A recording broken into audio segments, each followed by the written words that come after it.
والآن نستأذنكم سيدي صاحب السمو وفخامة الرئيس ببدء مراسم التبادل والإعلان عن عدد من الاتفاقيات والمذكرات الثنائية بين المملكة العربية السعودية والولايات المتحدة الأمريكية. Your Royal Highness, Mr. President, with your permission, we shall now begin the ceremony of exchange and announcements of number of bilateral agreements and memorandums between the Kingdom of Saudi Arabia and the United States of America.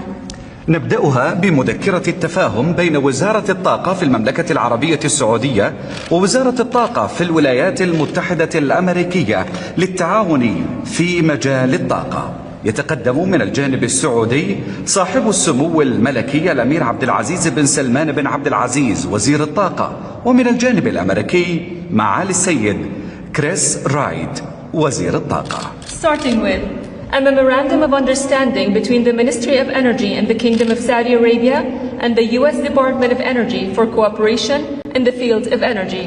From the Saudi side, His Royal Highness Prince Abdul Aziz bin Salman bin Abdul Aziz, Minister of Energy.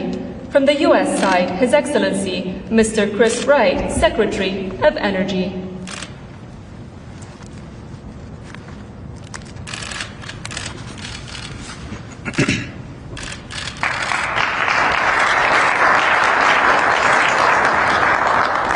يلي ذلك مذكرة نوايا بين وزارة الدفاع في المملكة العربية السعودية ووزارة الدفاع في الولايات المتحدة الأمريكية في شأن تحديث وتطوير قدرات القوات المسلحة السعودية من خلال القدرات الدفاعية المستقبلية.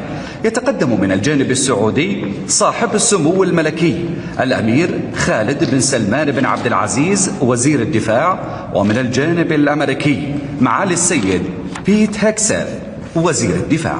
Next, a letter of intent between the Ministry of Defense of Saudi Arabia and the U.S. Department of Defense regarding the modernization and development of the capabilities of the Saudi armed forces through future defense capabilities.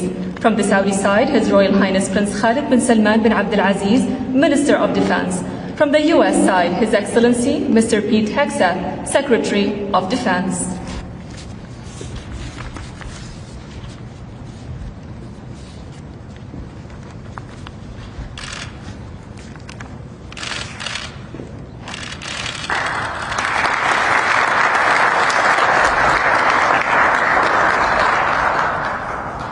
أما الآن فنسرد لكم مجموعة من الاتفاقيات ومذكرات التفاهم.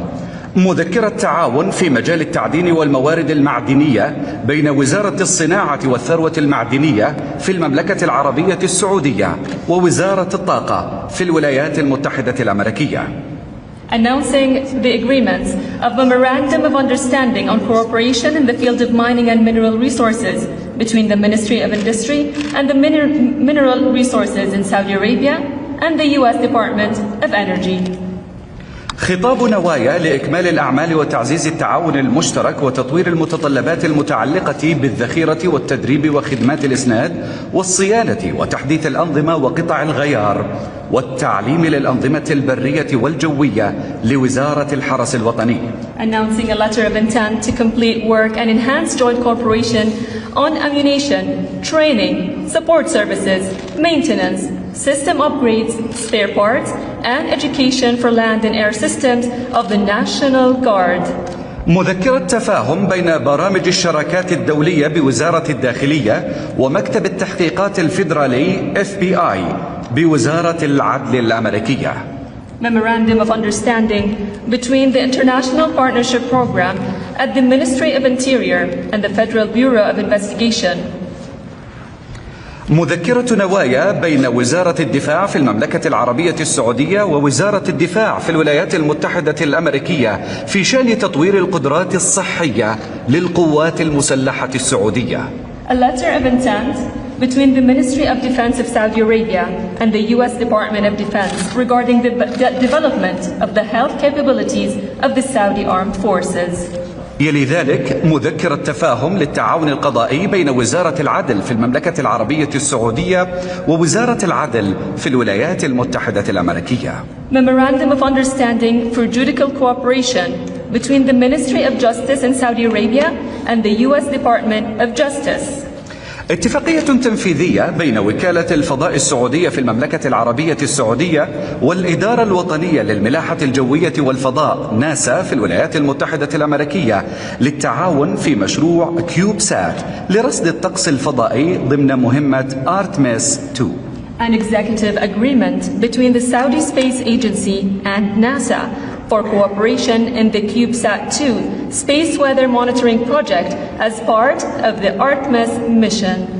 اتفاقية بين حكومة المملكة العربية السعودية وحكومة الولايات المتحدة الأمريكية بشأن المساعدة المتبادلة بين إدارتي الجمارك في الدولتين. An agreement between the government of Saudi Arabia and the government of the United States regarding mutual assistance between the customs authorities of the two countries. يلي ذلك بروتوكول تعديل اتفاقية بشأن النقل الجوي بين حكومة المملكة العربية السعودية وحكومة الولايات المتحدة الأمريكية. Next, protocol amending the air transport agreement between the government of Saudi Arabia and the government of the United States of America. بعد ذلك مذكرة تفاهم للتعاون بين المعهد الوطني لأبحاث الصحة في المملكة والمعهد الوطني للحساسية والأمراض المعدية في الولايات المتحدة الأمريكية في مجال البحوث الطبية الخاصة بالأمراض المعدية.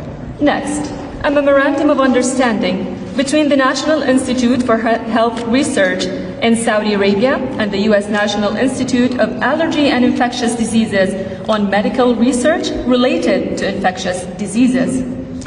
اتفاقية تعاون بين الهيئة الملكية لمحافظة العلا ومؤسسة سميثسونيان من خلال المعهد الوطني لحديقة الحيوان وعلم الأحياء للمحافظة على البيئة. Cooperation agreement between the Royal Commission for Al-Ula and the Smithsonian Institute National Zoo and Conservation Biology Institute. اتفاقية أخرى اتفاقية تعاون بين الهيئة الملكية لمحافظة العلا ومؤسسة سميثسونيان من خلال المتحف الوطني للفنون الآسيوية. And last but not least, cooperation agreement between the Royal Commission for Al-Ula and the Smithsonian Institute National Museum of Ancient Arts. ليس هذا فحسب، بل الشراكة الاستراتيجية التي استمرت لعقود طويلة ستمتد بتوقيع المزيد من الاتفاقيات ومذكرات التفاهم في المنتدى الاستثماري السعودي الأمريكي، راجين للبلدين شراكة مستدامة ومستقبل مزدهر. To hear, this decades-long strategic partnership will continue with more signings of agreements and memoranda of understanding at the Saudi-US Investment Forum. In closing, we wish both nations a fruitful partnership and a prosperous future. Thank you.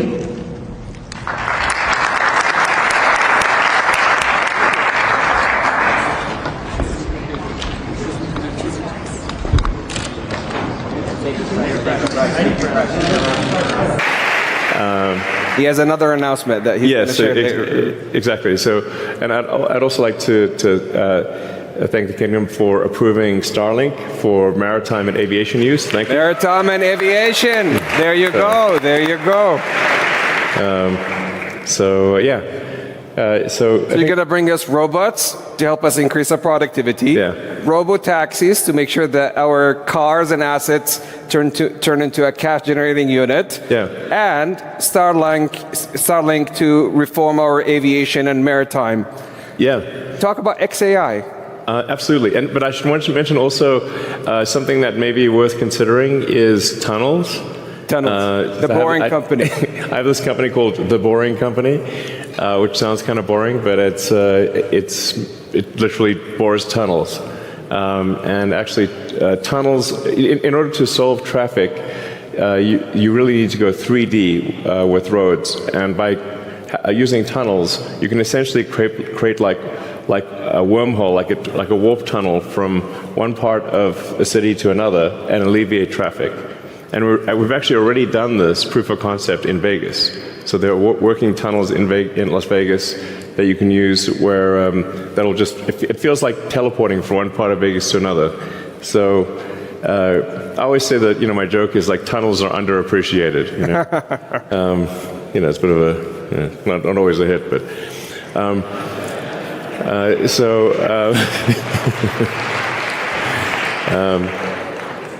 Yeah, and then XAI is just trying to solve general purpose artificial intelligence. The goal with XAI is to have a maximally truth-seeking AI. And it's important to be a maximally truth-seeking AI in order to understand the universe. Mm-hmm.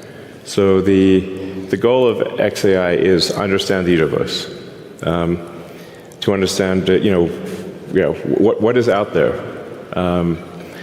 where's the universe going, where did it come from, what questions. In fact, I think maybe the biggest thing is what questions do we not know to ask? Like, once you know the question, the answer is usually the easy part. So the goal of XAI is to help understand the universe and yeah, that's the goal. And help people answer any questions along the way, of course, but I mean, that's my philosophy. My philosophy is one of curiosity, just trying to understand the nature of reality. So I know you had a long day, but we also have the Honorable President and His Royal Highness Sayyidi hitting the stage soon. Yes. So this is a historic day, a partnership about how we could join hands together, as we have joined hands in the past 92 years, on building a factor-based economy to help the world and power up 20% of the energy mix, which is very critical today to the AI intelligence age, the digital age, and how we have reformed, and with the intelligent age. And we could not be more appreciative of having a lifetime partner and a friend like you, Elon, to the kingdom. Thank you. Joining hands on XAI, Starlink, and robotics and Tesla. Thank you so much on behalf of the whole kingdom, and we look forward to continue the partnership. Thank you. All right. Thanks, everyone. Thank you. Thank you. Please. All right.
Your Royal Highnesses, Your Excellencies, distinguished guests, ladies and gentlemen, as you can see, the arrival of His Royal Highness, Prince Mohammed bin Salman bin Abdulaziz Al Saud, the Crown Prince and Prime Minister, and Mr. Yes.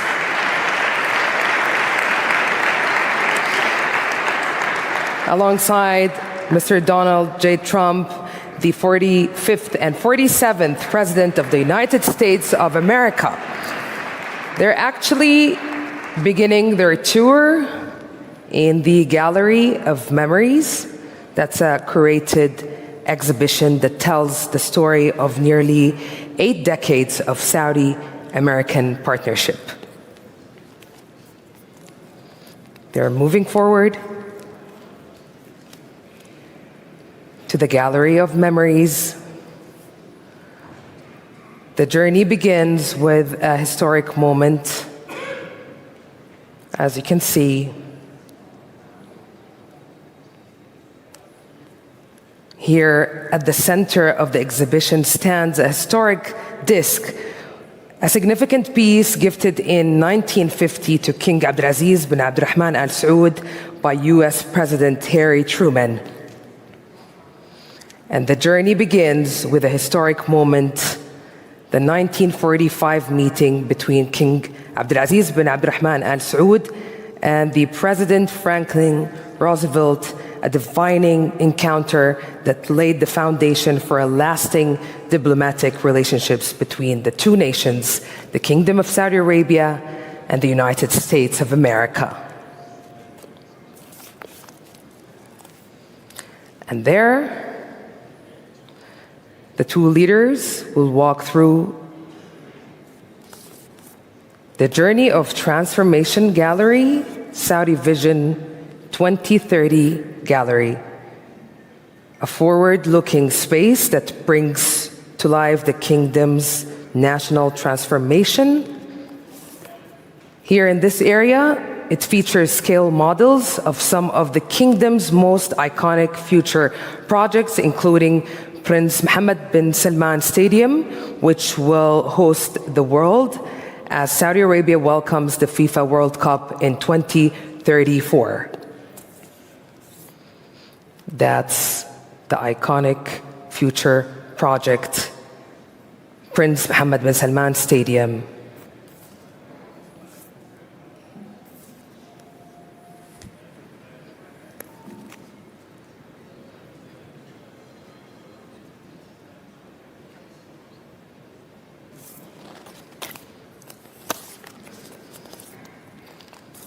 And now, the journey brings the distinguished leaders to the Prosperity Hall, a celebration of enterprise and partnership. Here we have Saudi and American companies stand side by side, showcasing opportunity and innovation.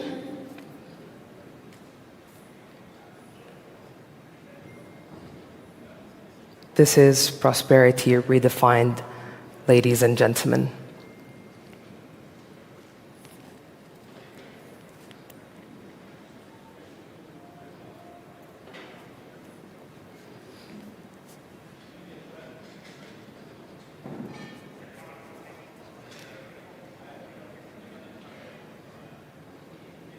We have His Excellency Yasser Mayan, the Governor of BIF, His Excellency Khalid Al-Faleh, Minister of Investment, and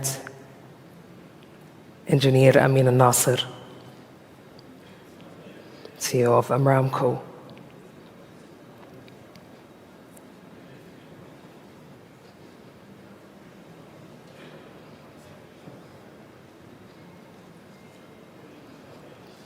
They're standing now in front of Aramco's booth,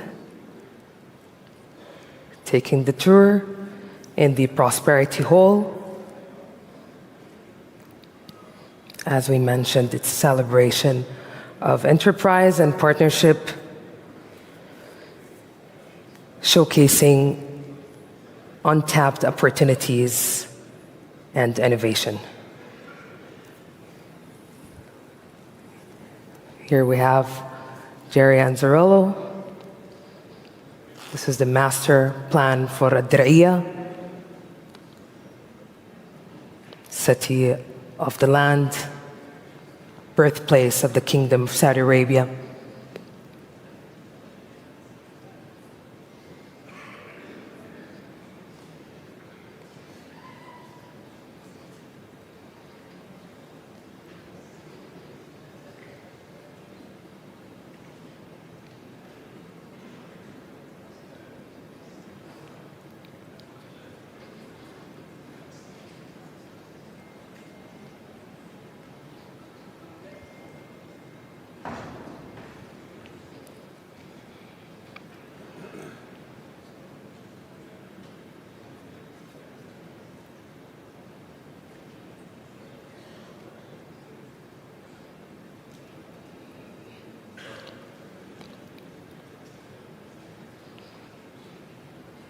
Here, we always say, and Jerry always reiterates, there is only one Diriyah.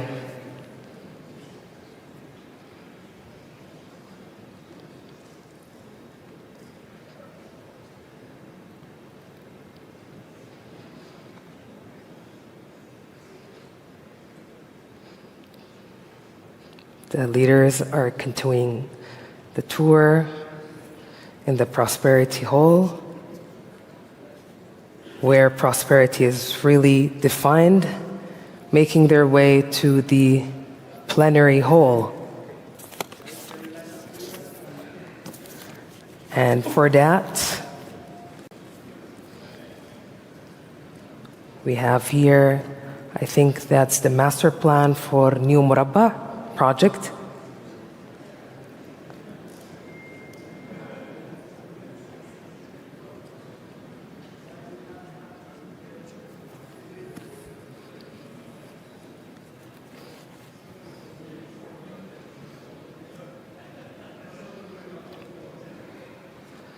A project that's redefining urban design, planning, and development.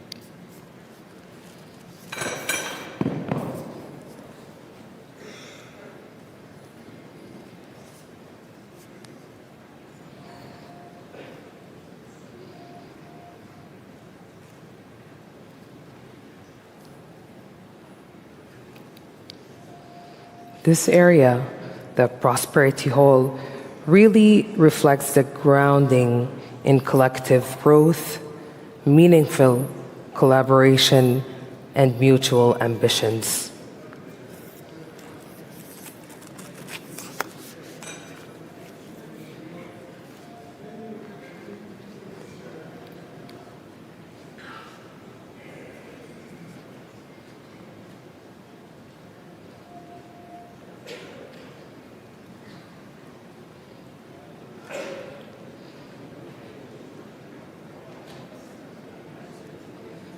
Now they're taking a look at the Red Sea Global.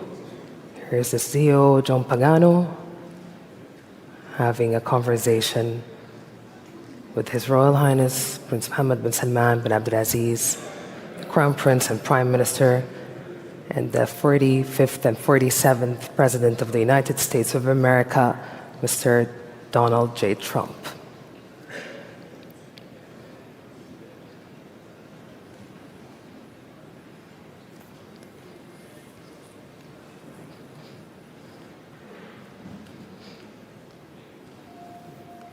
The Red Sea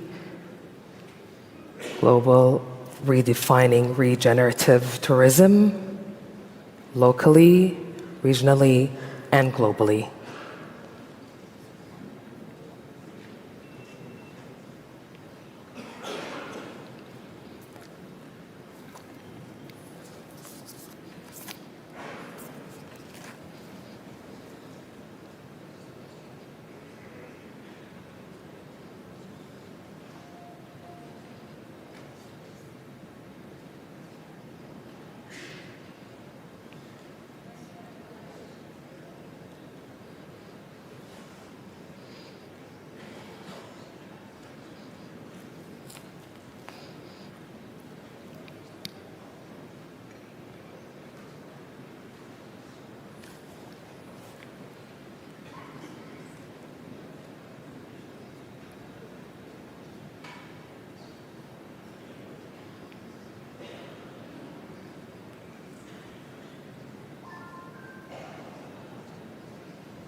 As you can see, distinguished guests, ladies and gentlemen,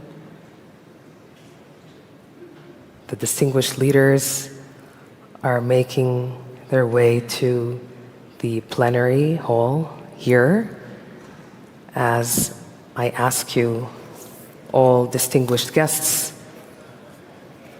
to please rise for the entrance of His Royal Highness Prince Mohammed bin Salman bin Abdulaziz Al Saud, Crown Prince and Prime Minister, and the 45th and 47th President of the United States of America, Mr. Donald J. Trump. Thank you.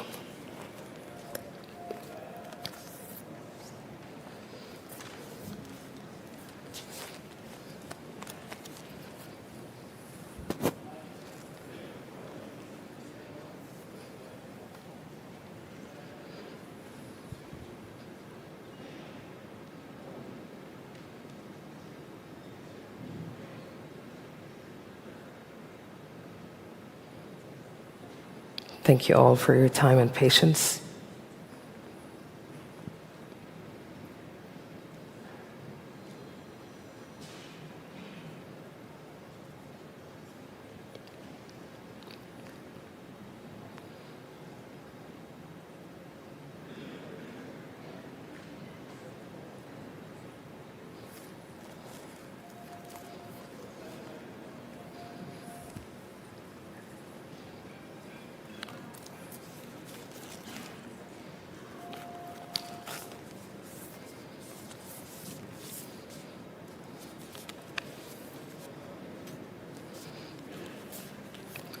Here in this spot, the Journey of Transformation Saudi Vision 2030 Gallery is a forward-looking space that brings to life the kingdom's national transformation.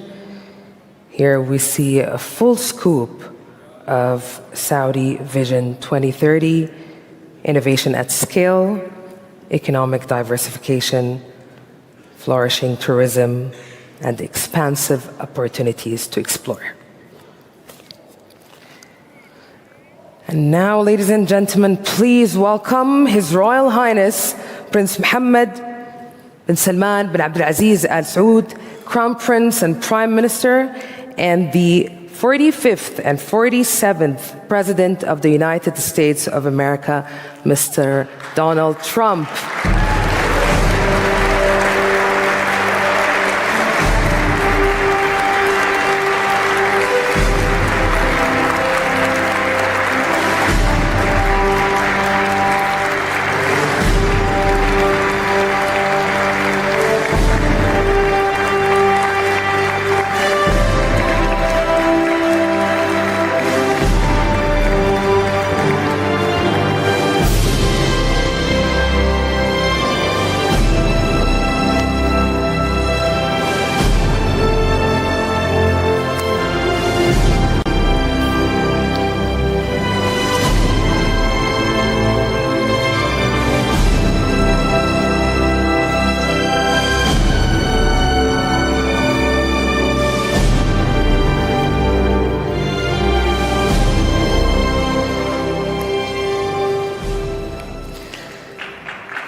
Assalamu alaikum wa rahmatullahi wa barakatuh. Your Royal Highness, Prince Mohammed bin Salman bin Abdulaziz Al Saud, Crown Prince and Prime Minister, and the 45th and 47th President of the United States of America, Mr. Donald Trump. Ladies and gentlemen, it's truly an honor to welcome you all to the Saudi-US Investment Forum here in the vibrant capital of Riyadh.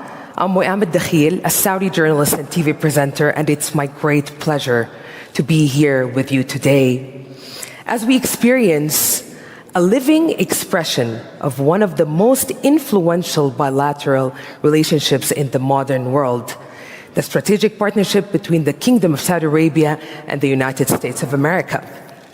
And today, here in this room, it manifests in a very tangible, dynamic form with 140 distinguished global speakers, 2,500 delegates in attendance with us today, 15 pivotal panel discussions, and focused dialogues across very critical sectors.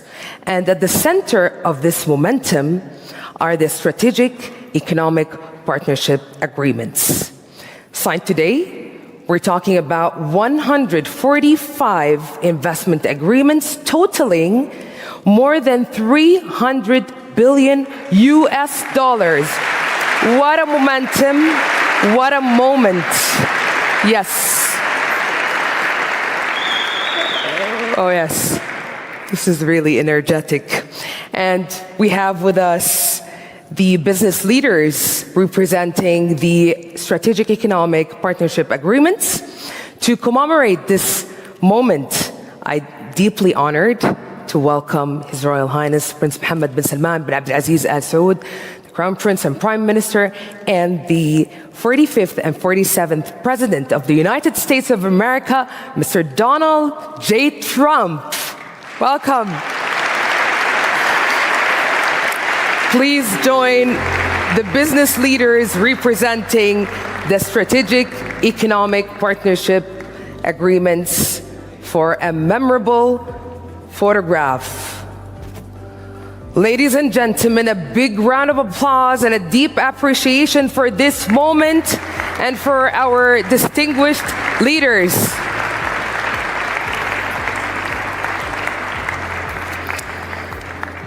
We witness this moment that reflects the trust and determination shared by two nations to move forward together.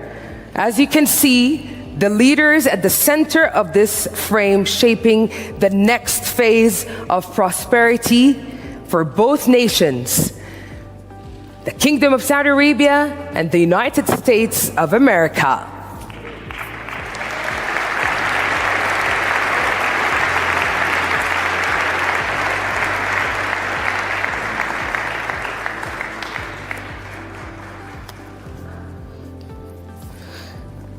And now, distinguished guests, I'm deeply and truly honored to welcome His Royal Highness Prince Mohammed bin Salman bin Abdulaziz Al Saud, Crown Prince and Prime Minister, to deliver his speech. Welcome, Your Royal Highness. The stage is yours. What a moment. What a moment. What a moment.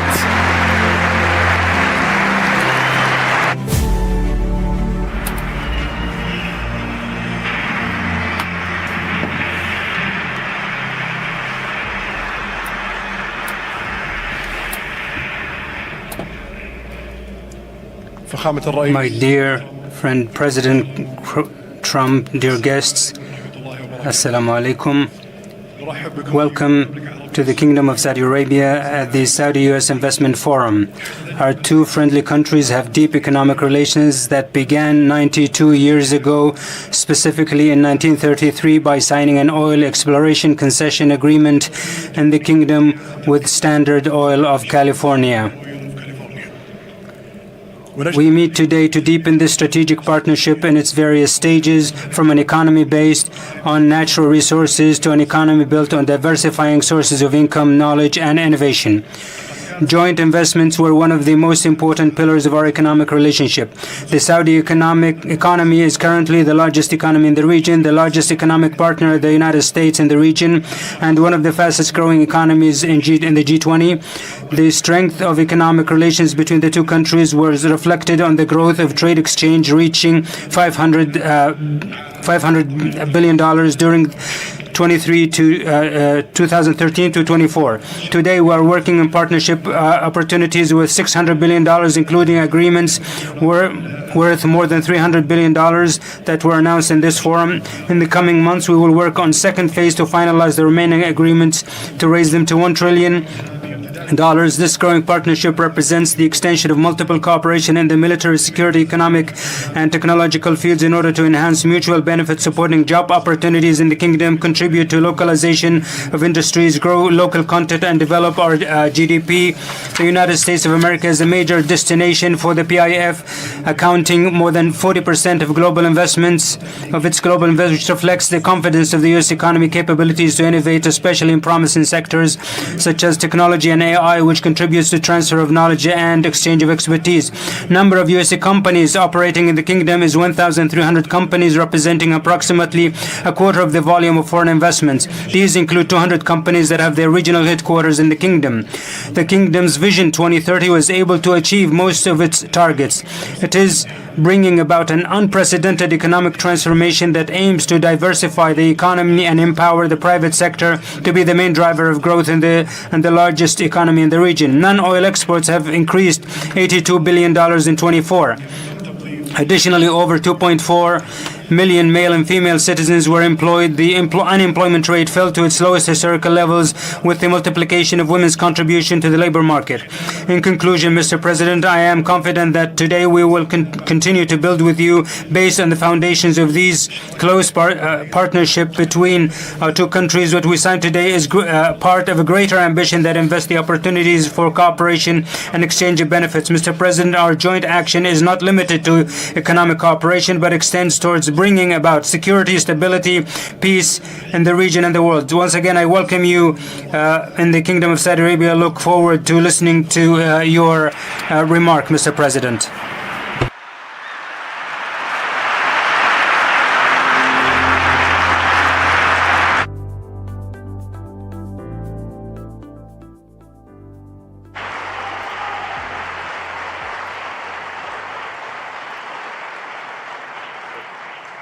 Yes, you need to go.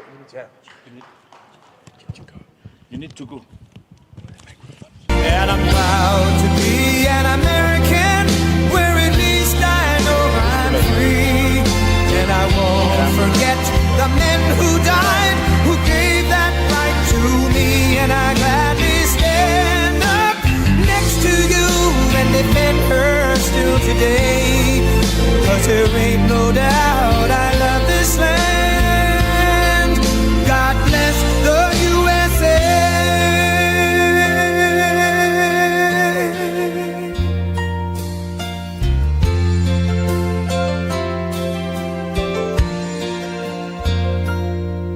From the lakes of Minnesota to the hills of Tennessee, across the plains of Texas, from sea to shining sea, from Detroit down to Houston and New York to LA, where there's pride in every American heart, and it's time we stand and say that I'm proud to be an American, where at least I know I'm free. And I won't forget the men who died, who gave that right to me. And I gladly stand up next to you and defend her still today. 'Cause there ain't no doubt I love this land. God bless the USA.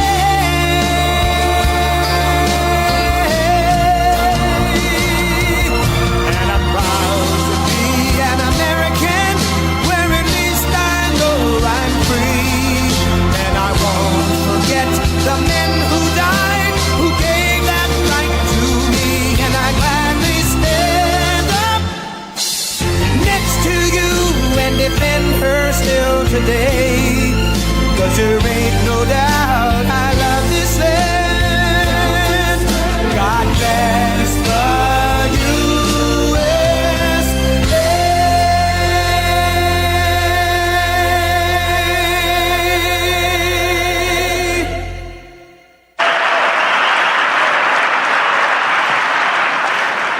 Well, thank you very much. It's an honor to be here. What a great place.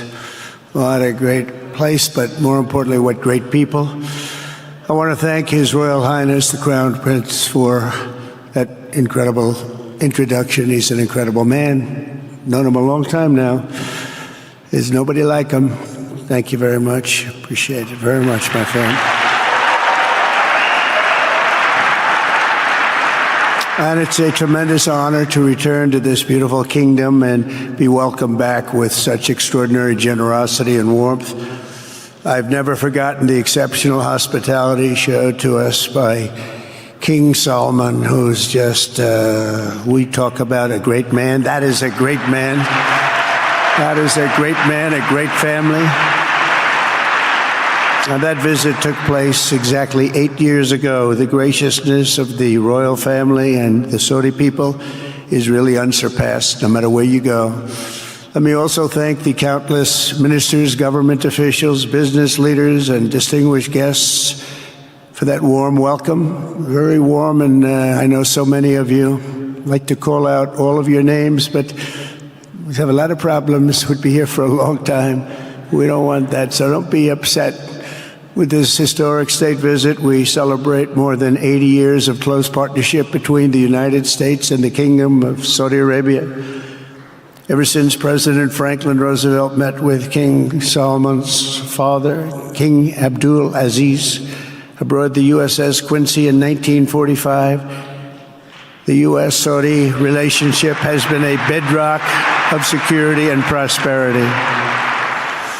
Today we reaffirm this important bond, and we take the next steps to make our relationship closer, stronger, and more powerful than ever before. It is more powerful than ever before.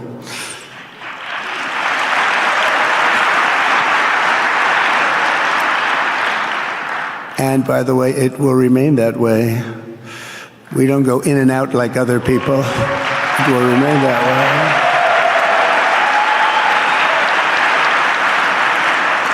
I've come this afternoon to talk about the bright future of the Middle East, but first let me begin by sharing the abundance of good news from a place called America. In less than 4 months, our new administration has achieved more than most other administrations accomplish in 4 years or even 8 years. We've actually done, for the most part, more. The day I took office, we inherited, thank you. Thank you. The day I took office, we inherited a colossal invasion on our southern border, an invasion like you'd never want to see here. Nobody should ever want to see it. But within weeks, we slashed illegal border crossings to an all-time low, down 99.999%. That's good, even for this great gentleman standing right in front of me. That's a good number. We had hundreds of thousands of people. They came in at the same time last year, and last month we had, in this massive border, 3 people that got in. That's quite a difference, and we have no choice but to get a lot of the people that came in because they were not the best people. They were, in many cases, very bad people. We're getting them out. We're getting them out very fast. We're bringing them back to where they came from. We have no choice. After years of military recruiting shortfalls, enlistments in the U.S. Armed Forces are now the highest in 30 years because there is such an incredible spirit in the United States of America. We have tremendous spirit again. Just about a year ago, it was a big story, front page on every paper all over the world, that nobody wanted to enlist in our military, meaning we were way under enlisted. And just last week it came out that we had the strongest enlistment. They say 30 years, but probably it's maybe ever. They don't go back that far. It's the best, and that includes police officers, firemen, everything else. Is a great spirit in the United States right now. A brand new poll from Rasmussen just showed that the number of Americans who believe the nation is on the right track, they have a right track, wrong track, is now the highest in over 20 years. And it hasn't been anything like this because for many years it was the wrong track. And I can tell you for the last 4 years it was definitely the wrong track, but it's the highest it's been in many, many years. We renamed the Gulf of Mexico into the Gulf of America. That was very popular, other than perhaps with Mexico. And most importantly, for the people in this room, the days of economic misery under the last administration are rapidly giving way to the greatest economy in the history of the world. We are rocking. The United States is the hottest country, with the exception of your country, I have to say, right? I'm not going to take that on. No, Mohammed, I'm not going to take that on. Wouldn't that be a terrible thing if I made that full statement? But I will not do it. You're hotter. At least as long as I'm up here, you're hotter. But groceries, gasoline, energy, and all other prices are down with no inflation. We have no inflation, and in a few short weeks, we've created 464,000 brand new jobs. Think of that. It's almost 500,000 jobs created just in a matter of weeks. We just reached a historic trade agreement with the United Kingdom, and over the weekend we reached a breakthrough agreement with China. Both outstanding deals. China's agreed. We have to get it down. We have to get the little details down. And Scott, you're going to work on that very hard, but China's agreed to open up to the United States for trade and everything else. But they have to do it, so we'll see what happens. But we had a very, very good meeting with both of those countries. We are cutting 10 old regulations for every new regulation. We're getting rid of all of the red tape that is so many, frankly, countries, as they get older, they develop a lot of red tape, and we're getting rid of it. We're getting rid of it at record levels. And I'm pleased to report that the United States Congress is on the verge of passing the largest tax cut and regulation cut in American history. We think we're in good shape to get that. And if we get that, that will be like a rocket ship for our country. In the first quarter of the year, the investment in America was up an astounding 22%. More than $10 trillion of new investments have been announced or are coming just since the election on November 5th. So think of that. In a very short period of time, we have over $10 trillion. And it could be much higher than that. Not everybody comes to the White House to have a news conference that they're going to be opening up in America, but they're all coming in at numbers that we've never seen before. If you take a look at other presidencies, they wouldn't do $1 trillion sometime in years. We did this in essentially 2 months because you have to say we got into office and they gave me about a month to clean up and fix up the Oval Office, and after that, we started working, and the money is pouring in, the jobs are pouring in, the companies are pouring into our country like we've never seen before. There's never been anything like it, and we let other people tariff us into losing a lot of money and a lot of jobs, and now we're tariffing them, and it's at a level that nobody's seen. It's a level that is making us a very much different country and a very different Republican Party. We won a tremendous victory in November. We won all 7 swing states, the popular vote by millions and millions of votes. The Electoral College, we won by 312 to 226. Remember, they said, well, we could get to 270. No, we got to 312. That's a big difference. And very importantly, we won counties throughout the United States, 2,660 to 451. That's why when you look at a map, they're all red. The whole country is red.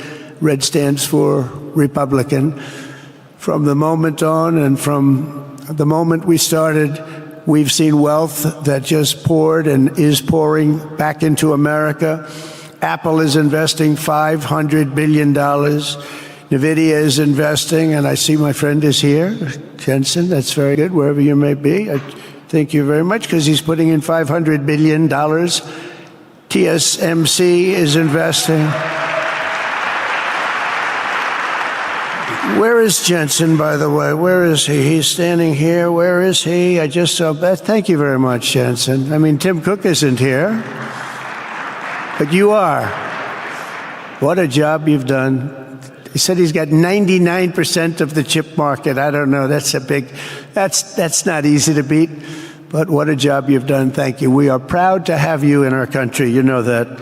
Thank you for the investment. TSMC is investing $200 billion, and with this trip, we're adding over $1 trillion more in terms of investment into our country and buying our products. And, you know, nobody makes military equipment like us. We have the best military equipment, the best missiles, the best rockets, the best everything.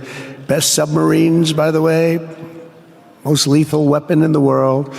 In addition to purchases of $142 billion of American-made military equipment by our great Saudi partners, the largest ever. This week there are multi-billion-dollar commercial deals with Amazon, Oracle, AMD. They're all here. Uber, Qualcomm, Johnson & Johnson, and many, many more. So I want to congratulate everybody. So many great business executives, many of you, most of you I know. And they're coming in, you know, about a month ago. They weren't that happy when they saw me. And now they're saying, sir, you're doing a great job. Thank you very much. It's amazing what a rising market will do. Oh, it's going to get a lot higher. In fact, I told people 5 weeks ago, this is a great time to buy. I got criticized for that. Now they don't criticize me anymore. People should have listened. But it's going to go a lot higher. You see, we've never had anything like this happen. It's an explosion of investment and jobs, and great companies are coming in. Never seen anything like it. There's no better place to make a future or make a fortune, or do anything, frankly, than what we have in the United States of America under a certain president, Donald J. Trump. I have the right attitude. I have the same attitude that the people in the front row, second row, third row have. As you get back, perhaps they start to wane a little bit in terms of their view. But they understand, and we're doing what a lot of smart people would do. And we're not necessarily being politically correct. You saw what we did yesterday with healthcare. We've cut our healthcare by 50 to 90%. You're going to see drugs and pharmaceuticals come down at numbers that nobody has ever seen. And drugs, pharmaceuticals, we think will be dropping.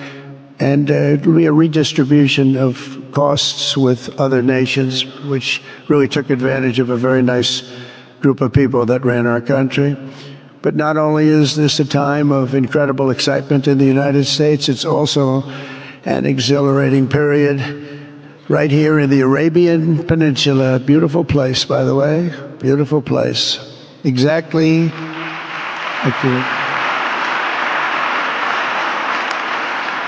Exactly 8 years ago this month, I stood in this very room and looked forward to a future in which the nations of this region would drive the forces of terrorism and extremism, drive them right out of existence, and take your place among the proudest, most prosperous, most successful nations anywhere in the world as leaders of a modern and rising Middle East. So exciting. So exciting. Mohammed, you sleep at night? How do you sleep? Huh? Just thinking.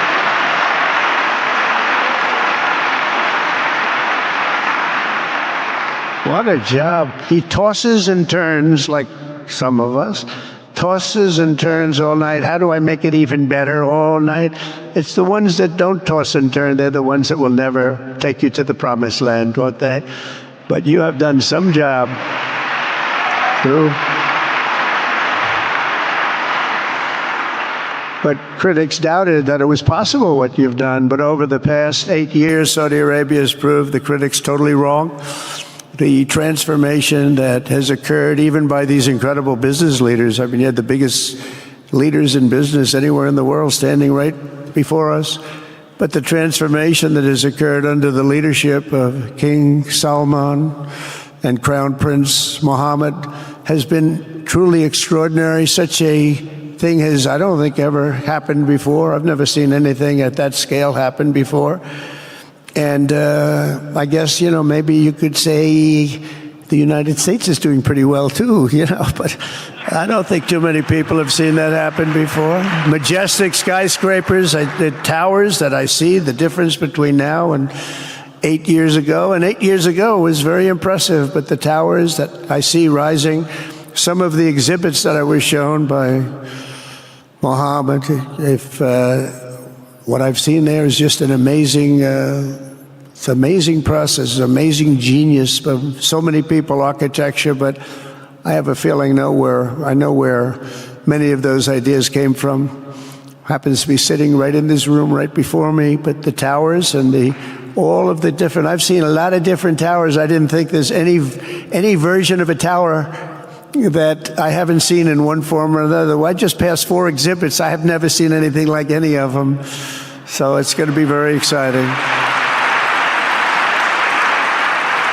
And they sit among the ancient wonders of a growing and exciting city. It's really amazing. Riyadh is becoming not just a seat of government, but a major business, cultural, and high-tech capital of the entire world. The World Cup is here. Johnny, just stand up, John. Johnny, thank you, Johnny.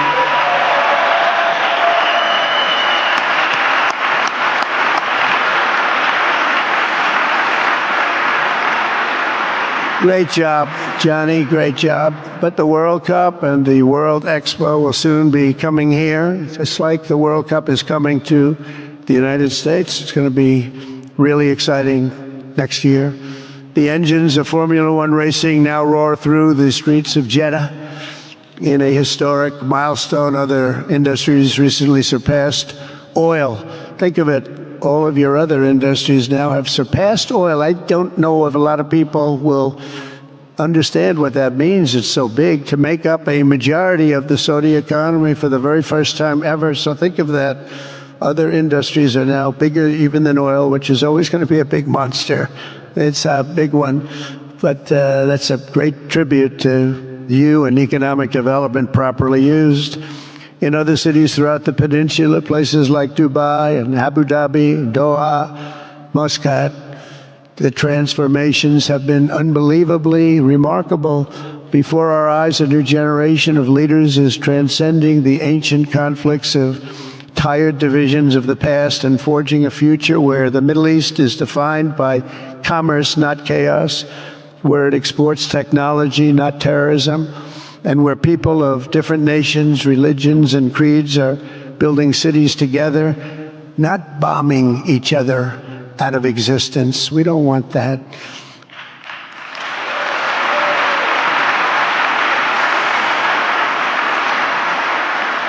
And it's crucial for the wider world to note this great transformation has not come from Western interventionists or flying people in beautiful planes giving you lectures on how to live and how to govern your own affairs. No, the gleaming marvels of Riyadh and Abu Dhabi were not created by the so-called nation builders, neocons, or liberal nonprofits like those who spent trillions and trillions of dollars failing to develop Kabul, Baghdad, so many other cities. Instead, the birth of a modern Middle East has been brought by the people of the region themselves, the people that are right here, the people that have lived here all their lives, developing your own sovereign countries, pursuing your own unique visions and charting your own destinies in your own way. It's really incredible what you've done. In the end, the so-called nation builders wrecked far more nations than they built, and the interventionists were intervening in complex societies that they did not even understand themselves. They told you how to do it, but they had no idea how to do it themselves. Peace, prosperity, and progress ultimately came not from a radical rejection of your heritage, but rather from embracing your national traditions and embracing that same heritage that you love so dearly.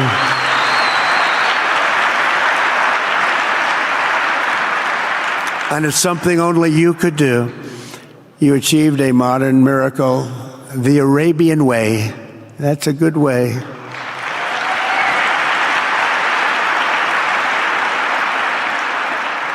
Today, the Gulf nations have shown this entire region a path towards safe and orderly societies with improving quality of life, flourishing economic growth, expanding personal freedoms, and increasing responsibilities on the world stage. After so many decades of conflict, finally it is within our grasp to reach the future that generations before us could only dream about a land of peace, safety, harmony, opportunity, innovation, and achievement right here in the Middle East. So beautiful. It's such a beautiful thing that's happening. I guess, the people that are here can't even really appreciate it because you see it happening, and it's when you come to a place that you haven't seen in 5 years or 10 years or 20 years that it's even more incredible. When I left office just over 4 years ago, that future seemed almost impossible, what you've done. Together we had obliterated the killers of ISIS. We wiped them out, terminated its founder and leader, al-Baghdadi. We had healed the divide in the Gulf Cooperation Council. It's a very big deal. And united the nations of the region to stand against the enemies of all civilization. We'd imposed unprecedented sanctions on Iran and starved the regime of resources to fund terror. They were unable to fund anything because they had no money left. They had no money. But the new administration came in and let them have a lot of money, and you saw what happened. It was not money well spent.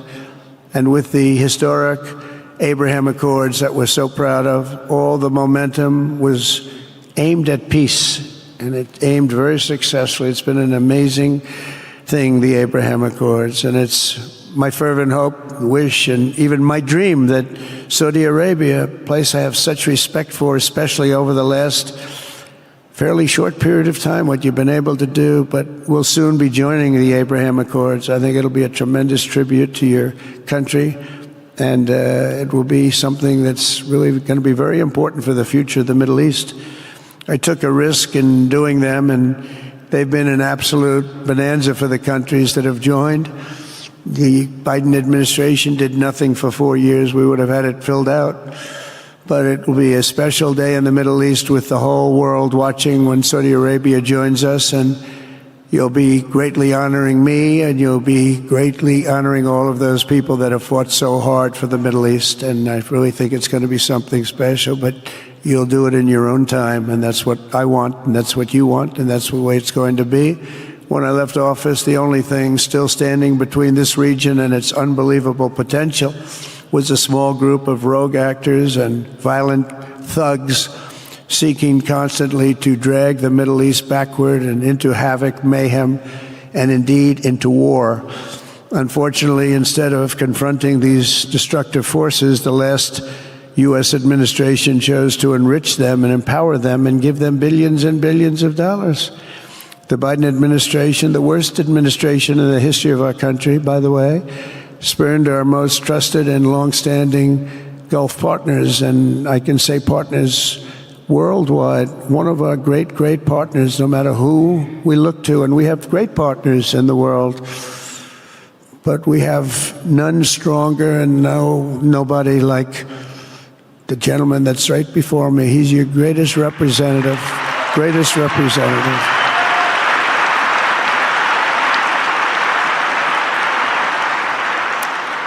And if I didn't like him, I'd get out of here so fast. You know that, don't you? He knows me well. I do. I like him a lot. I like him too much. That's why we give so much, Too much. I like you too much. Great guy. They lifted sanctions on Iran in exchange for getting nothing, and sent the regime tens of billions of dollars to fund terror and death all over the world. And they laughed at him. They laughed at our leader. And they're still laughing at our leader. They thought him a fool. And they made nothing but trouble ever since, including the funding of October 7th, one of the worst days ever in the history of the Middle East. Horrible day. Biden removed the Houthis from the list of foreign terrorist organizations, even while missiles and drones were being launched right here at your beautiful city of Riyadh, and launched at ships if they happened to be sailing in the wrong location.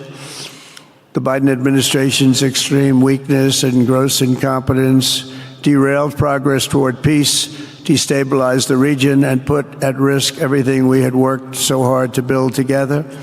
And when you think of the great achievements that you've made, to do it in light of a pretty hostile administration, an administration that was not a believer, it makes your achievements even greater. Makes them even greater, you know that. But in a few short months since taking office, we have achieved the swift return of American strength at home and abroad, now working with the vast majority of people in this region who seek stability and calm. Our task is to unify against the few agents of chaos and terror that are left and that are holding hostage the dreams of millions and millions of great people.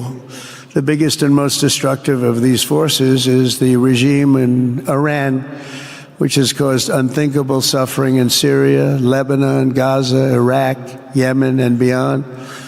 There could be no sharper contrast with the path you have pursued on the Arabian Peninsula than the disaster unfolding right across in the Gulf of Iran. Think of that. They wanted to name it that. I said, they're not going to let them do that. Do you mind if I stop that? I stopped it. We're not going to let that happen.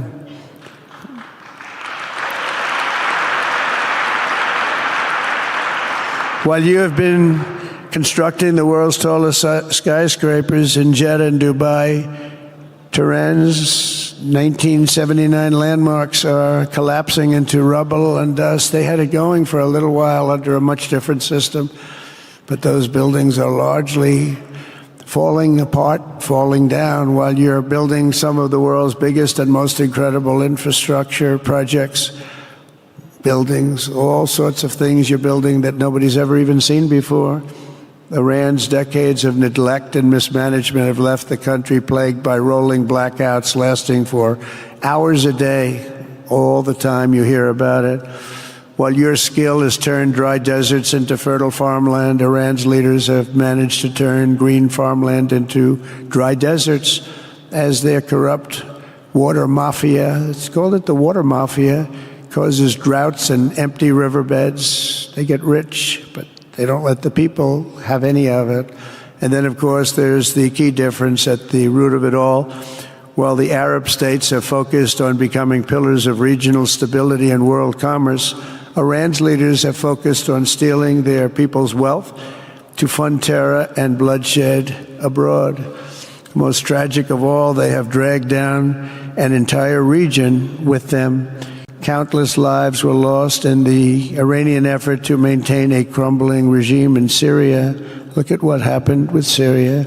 In Lebanon, their Hezbollah proxies have pillaged the hopes of a nation whose capital, Beirut, was once called the Paris of the Middle East. Can you imagine? All of this misery and so much more was entirely avoidable, absolutely avoidable, and Mohammed knew that. He knew that. Smart people knew that. If only the Iranian regime had focused on building their nation up instead of tearing the region down.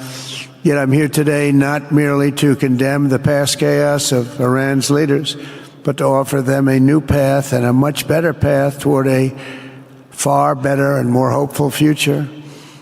As I've shown repeatedly, I am willing to end past conflicts and forge new partnerships for a better and more stable world, even if our differences may be very profound, which obviously they are in the case of Iran.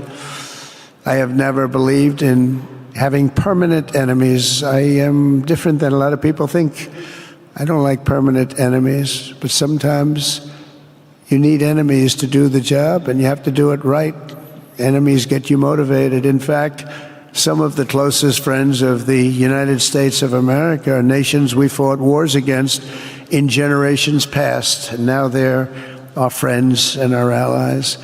I want to make a deal with Iran. If I can make a deal with Iran, I'll be very happy if we're going to make your region and the world a safer place. But if Iran's leadership rejects this olive branch and continues to attack their neighbors, then we will have no choice but to inflict massive maximum pressure, drive Iranian oil exports to zero like I did before. If you know that, they were a virtually bankrupt country because of what I did. They had no money for terror, they had no money for Hamas or Hezbollah, and take all action required to stop the regime from ever having a nuclear weapon. Iran will never have a nuclear weapon.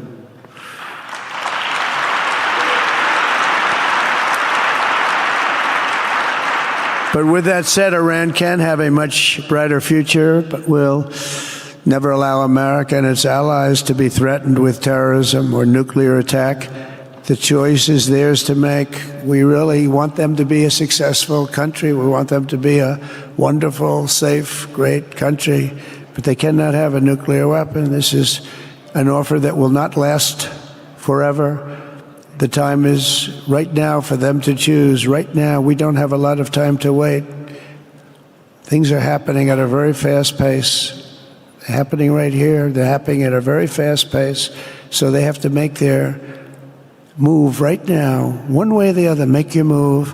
As I said in my inaugural address, my greatest hope is to be a peacemaker and to be a unifier. I don't like war.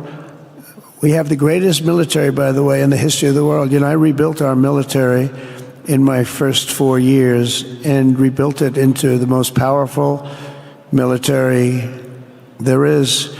And you saw that when I knocked out ISIS in 3 weeks. People said it would take 4 years, 5 years. I did it. We did it in 3 weeks. Just days ago, my administration successfully brokered a historic ceasefire to stop the escalating violence between India and Pakistan. And I used trade to a large extent to do it. I said, fellas, come on, let's make a deal. Let's do some trading. Let's not trade nuclear missiles. Let's trade the things that you make so beautifully. And they both have very powerful leaders, very strong leaders, good leaders, smart leaders. And it all stopped. Hopefully it'll remain that way, but it all stopped. I was very proud of Marco Rubio and all of the people that worked so hard. Marco, stand up. What a great job you did on that. Thank you, J.D. Vance, Marco. The whole group worked with you, but it was a great job. And I think they're actually getting along. Maybe we can even get them together a little bit, Marco, where they go out and have a nice dinner together. Wouldn't that be nice?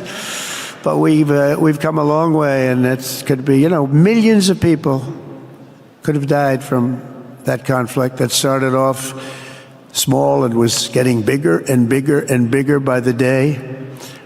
I've also been working relentlessly to end the terrible bloodshed between Russia and Ukraine, and very importantly, talks are being held in Turkey later this week, probably on Thursday, and they could produce some pretty good results. Our people are going to be going there. Marco's going to be going there. Others are going to be going, and we'll see if we can get it done. 5,000 people, young people for the most part, soldiers from Ukraine, soldiers from Russia. They're not from here and they're not from the United States, but they're souls. They're souls. I think usually, mostly, they're young, beautiful souls that left their parents waving goodbye, left their brothers and sisters. Goodbye, I'll see you soon. And they got blown to pieces. 5,000 on average a week are dying, and people are dying elsewhere in the region, but tremendous numbers like we haven't seen since World War II are dying, and I want to stop it. I want to stop it. It's a horrible war. Would have never happened if I were president. That's a war that would have never happened. October 7th would have never happened if I were president, because Iran had no money to pay Hamas or anybody else. They had no money. They were not looking to take care of them. They had to take care of themselves. They had no money. We stopped their oil effectively with the embargoes and sanctions. But let me take this opportunity to thank the Kingdom of Saudi Arabia for the constructive role that you've played in facilitating the Ukraine talks. And it really is, you've been amazing. You've made everything available to us. Thank you very much. Thank you. And if we get that settled, we'll pay a special tribute to what you've done. You really did lay a great groundwork. Thank you very much. Appreciate it.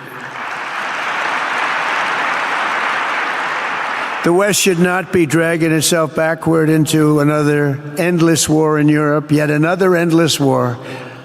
We should stop the killing and work together to address the biggest long-term threats as one unbeatable team. Think of us as an unbeatable team. I mean, when you look at what you've done here, that's much more difficult than stopping stupidity. Think of it. It's stupidity. What you've done is much more difficult, and you did it better than anybody else has ever done it. As President of the United States,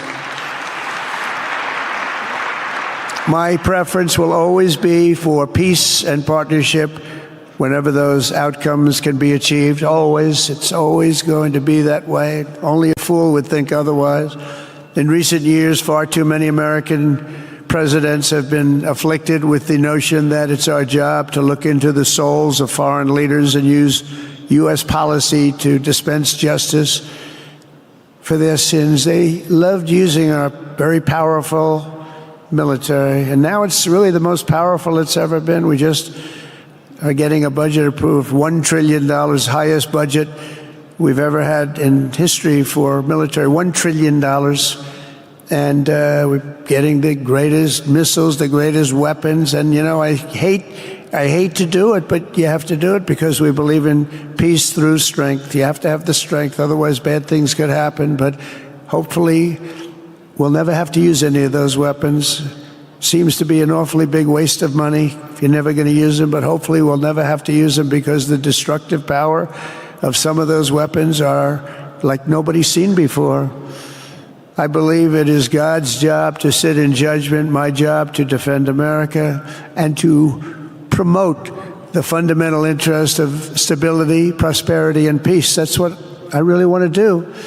I will never hesitate to wield American power if it's necessary to defend the United States or to help defend our allies.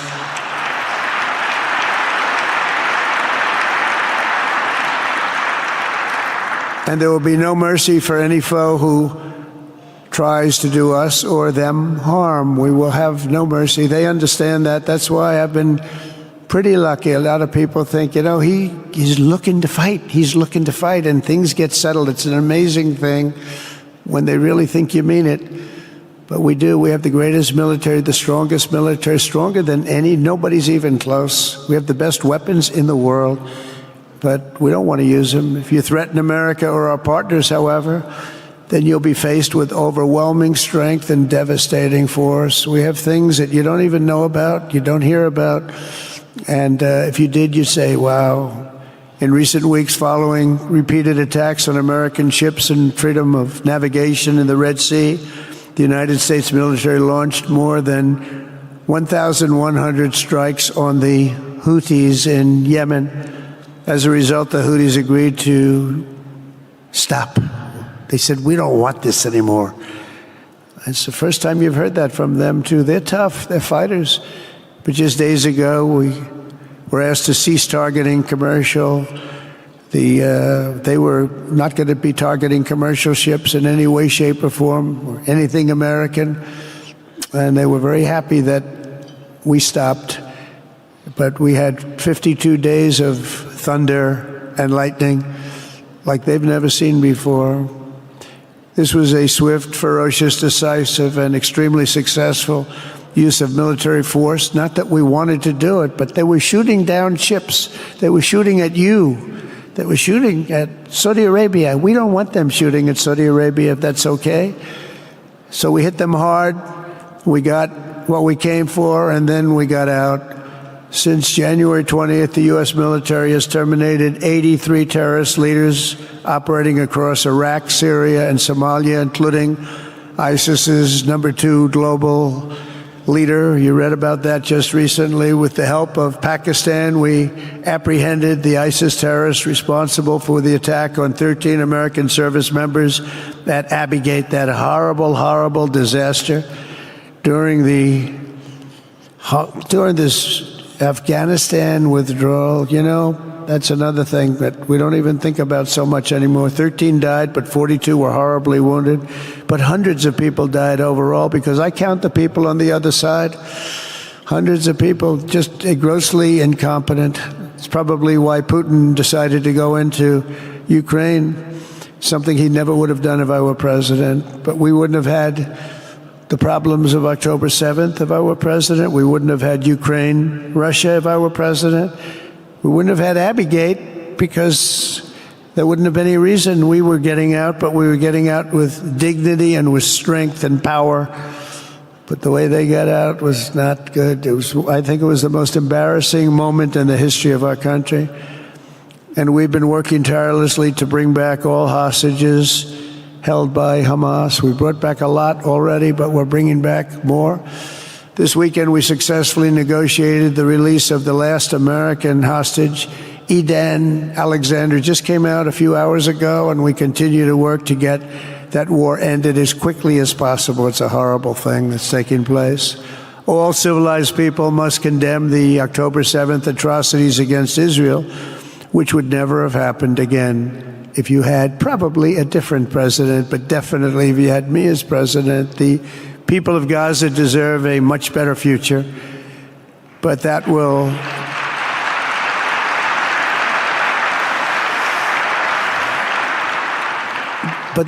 or can not occur as long as their leaders choose to kidnap, torture, and target innocent men, women, and children for political ends. The way those people are treated in Gaza, there's not a place in the world where people are treated so badly. It's horrible. After years of suffering, two of the nations most ravaged by terror are finally beginning to end their long nightmares under the new generation of leaders. In Lebanon, where a friend of mine has just become the ambassador. He's going to be great. I said, that could be a very dangerous job. He said, I was born there. I'm Lebanese. I love that country. I said, but it's very dangerous. This is a friend of mine from New York. I said, but it's very dangerous. Are you sure you want to do it? I never thought of him as being a warrior, but he is a warrior. He loves his country. He said, if I'm injured or die, I'm dying for a country that I love. He grew up there. It's horrible what's happened in Lebanon, but you have a great ambassador, I can tell you that. In Lebanon, which has been endlessly victimized by Hezbollah and their sponsor, Iran, a new president and prime minister have brought the first real chance in decades for a more productive partnership with the United States, and we're going to work with their new ambassador and everybody else, Marco, and we're going to see if we can really help them out and let them get over that very high grid that they're going to have to get over. My administration stands ready to help Lebanon create a future of economic development and peace with its neighbors. They have tremendous people in Lebanon, doctors, lawyers, great professional people. I hear it so many times. Likewise, in Syria, which has seen so much misery and death, there is a new government that will hopefully succeed in stabilizing the country and keeping peace. That's what we want to see in Syria. They've had their share of travesty, war, killing, many years. That's why my administration has already taken the first steps toward restoring normal relations between the United States and Syria for the first time in more than a decade. And I'm very pleased to announce that Secretary Marco Rubio will be meeting with the new Syrian foreign minister in Turkey later this week. And very importantly, after discussing the situation in Syria with the Crown Prince, your Crown Prince,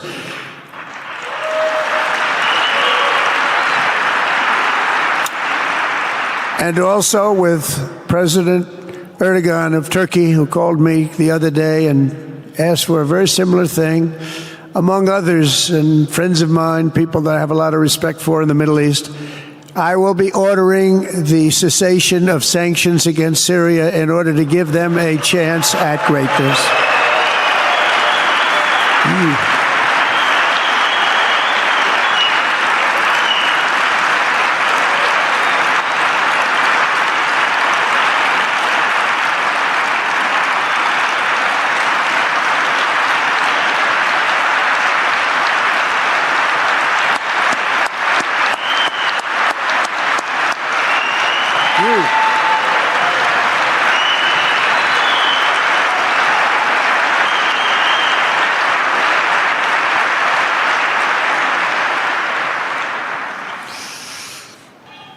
Oh, what I do for the Crown Prince. The sanctions were brutal and crippling and served as an important function, nevertheless, at the time. But now it's their time to shine. It's their time to shine. We're taking them all off, and They're going to have, I think they're going to have, based on the people and the spirit and everything else that I'm hearing about. So I say good luck, Syria. Show us something very special like they've done, frankly, in Saudi Arabia. Okay? They're going to show us something special. Very good people. Everywhere we can, my administration is pursuing peaceful engagement, offering a strong and steady hand of friendship to all that will take it in good faith. Together, we have made unprecedented strides and tremendous progress, and we're still just at the dawn of the bright new day that awaits for the people of the Middle East, the great, great people of the Middle East.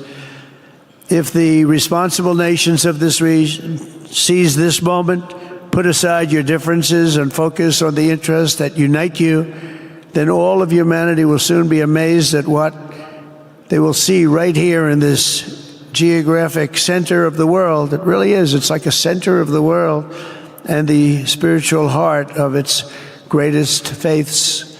For the first time in 1,000 years, the world will look at this region not as a place of turmoil and strife and war and death, but as a land of opportunity and hope, just like you've done right here, a cultural and commercial crossroads of the planet. Security and stability will lift millions into lives of safety and success, and the nations of this region will be free to realize your highest destinies, honor your proud histories, harness amazing new opportunities, and bring incredible glory to Almighty God. People will come from all over the globe to be inspired by the cities you build, the businesses you create, the technologies you invent, and the beauty, talent, and potential you unleash right in the hearts of your citizens.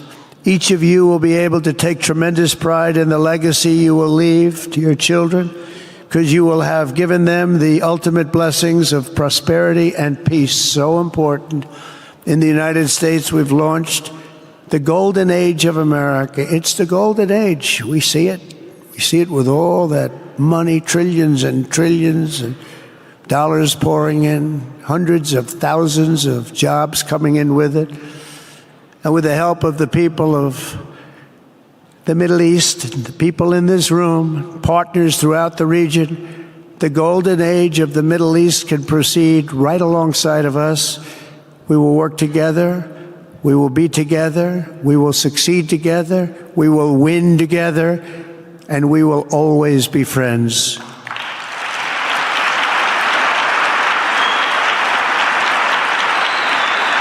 Thank you.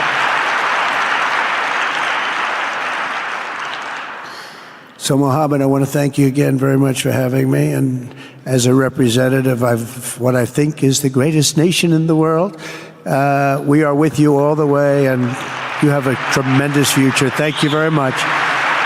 And please pay my respects to your father. Thank you very much. Thank you.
Ladies and gentlemen, distinguished guests, please remain seated as the distinguished leaders depart the plenary. Thank you. Please remain seated.